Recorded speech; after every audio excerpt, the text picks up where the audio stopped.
Bonjour, bienvenue dans la série sur la relativité. Donc nous allons voir pour maintenant la déviation des rayons lumineux. Alors en physique classique, on utilise les lois de Kepler et on considère des corpuscules de masse très petite mais non nulle et se déplaçant à vitesse égale à c.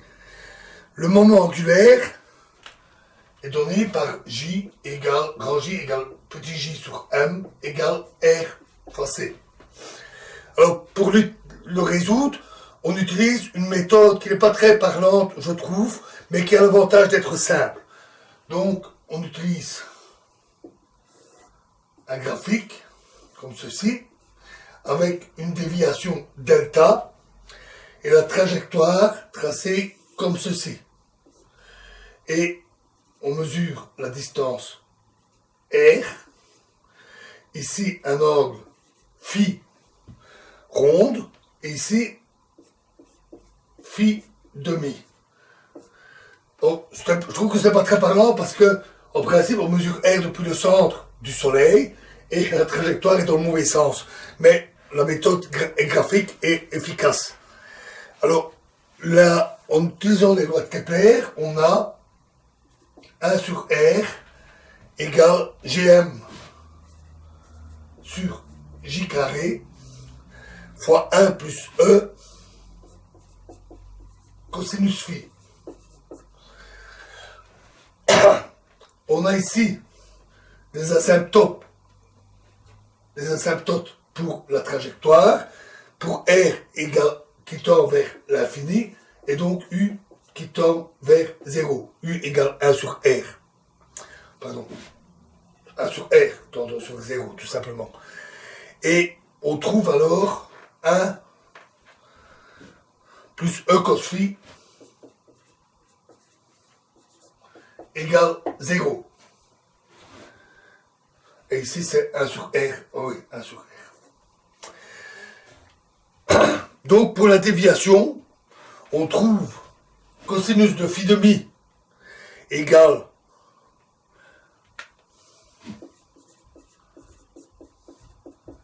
moins 1 sur E égale à sinus delta demi.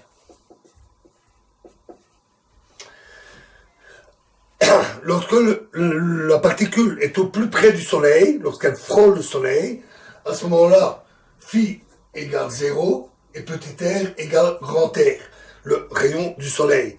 Et donc, on a R, grand R, égale Gm sur J carré fois 1 sur 1 plus E.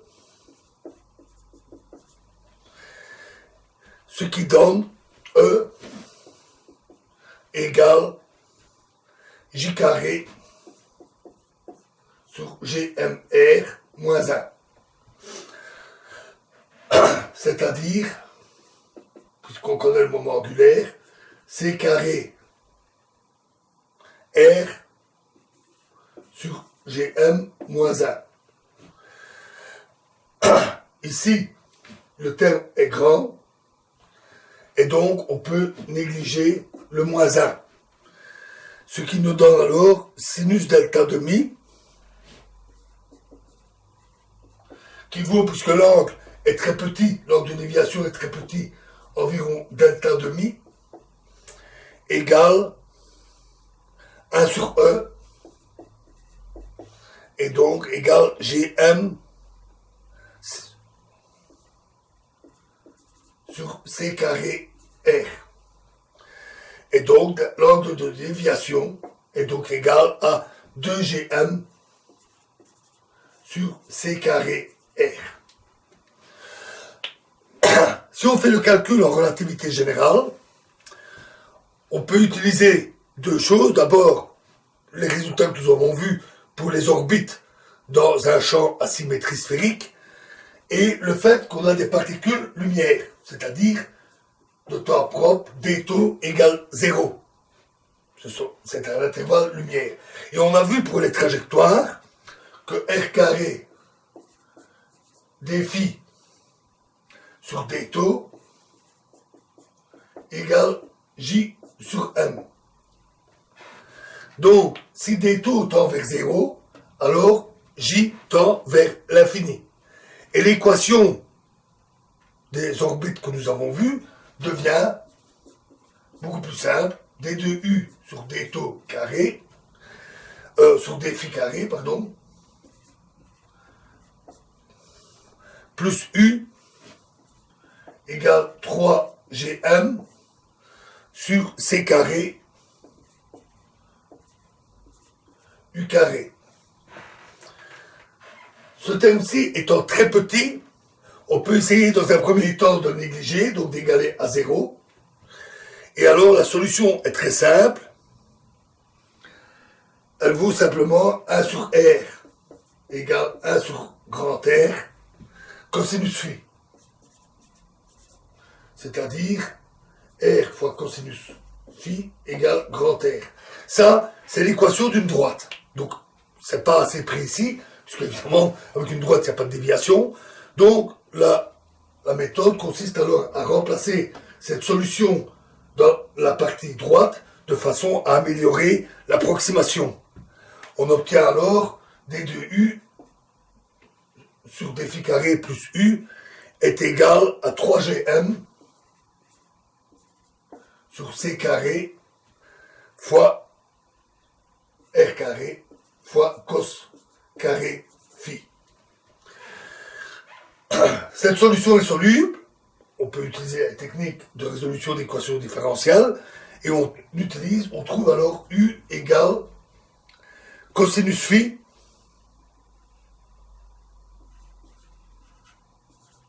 sur grand R plus GM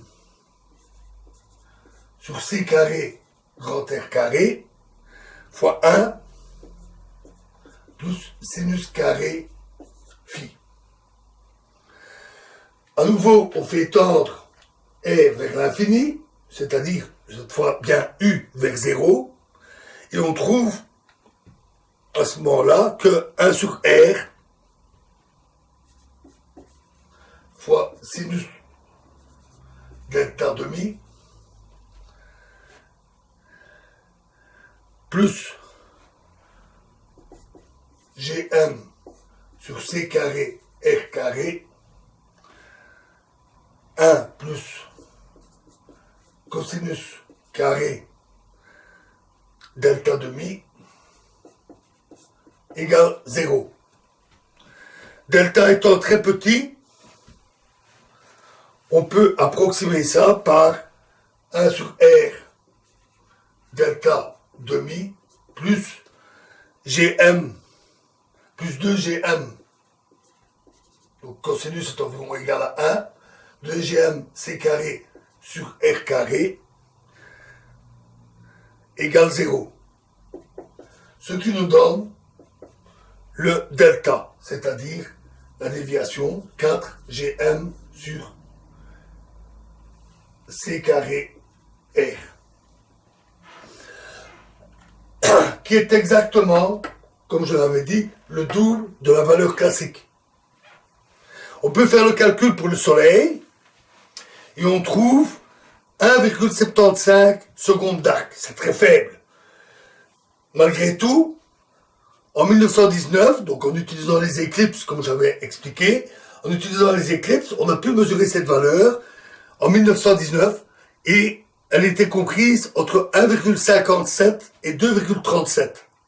C'est-à-dire, conforme à la valeur trouvée pour la relativité générale, est très loin de la valeur newtonienne, ce qui confirmait la relativité générale. À l'époque, les journaux en avaient fait leur chou gras. Le savant, un peu charismatique, ou fort charismatique, Einstein, qui avait remis en question les lois de l'espace et du temps, venait de montrer qu'il était plus fort que Newton. C'était un peu comme ça qu'on le voyait à l'époque. Notons un phénomène intéressant. Puisque la lumière est déviée par des corps massifs, alors on peut avoir des situations où dans l'espace, on a un corps massif, par exemple un amas de galaxies, un grand amas de galaxies qui peut être extrêmement massif, un objet très lointain, qui peut être un quasar ou une autre galaxie, et les rayons lumineux sont alors déviés par l'amas avant d'arriver jusqu'à nous. Un peu comme une lentille. Et on appelle ce phénomène l'effet de lentille gravitationnelle. Dans ce cas-là, on peut avoir l'apparition, formation de plusieurs images de l'objet lointain, qu'on appelle des mirages gravitationnels. De plus, connaissant les mirages gravitationnels, leur position, on peut calculer la masse de l'amas qui a dévié les rayons lumineux. On peut aussi utiliser le phénomène dit de micro-lentille. Dans ce cas-là, on a un objet plus petit, plus proche, très massif, qui dévie les rayons d'une étoile qui est située en arrière-plan. Là, la déviation est plus faible. Il n'y a pas formation d'images multiples, mais simplement une amplification de la lumière au moment où l'objet passe devant. Ce qui permet de détecter cet objet petit et massif qui peut être sombre. Ça peut être un trou noir, ça peut être une planète extrasolaire qui passe pile poil devant une étoile. Ce phénomène peut être utilisé pour les détecter et aussi pour mesurer leur masse. Ce phénomène de lentille gravitationnelle, d'abord l'effet avec des images multiples, fut confirmé pour la première fois en 1981. Depuis, il est devenu un outil très puissant pour l'étude de l'univers. Alors, je viens de parler de trous noirs, et ça, nous avons vu avec la géométrie, la métrique de Schwarzschild, que on parlait de rayons de trous noirs et d'une singularité. Donc, ça sera l'objet de notre prochaine vidéo. Nous commencerons à parler des trous noirs. Je vous remercie.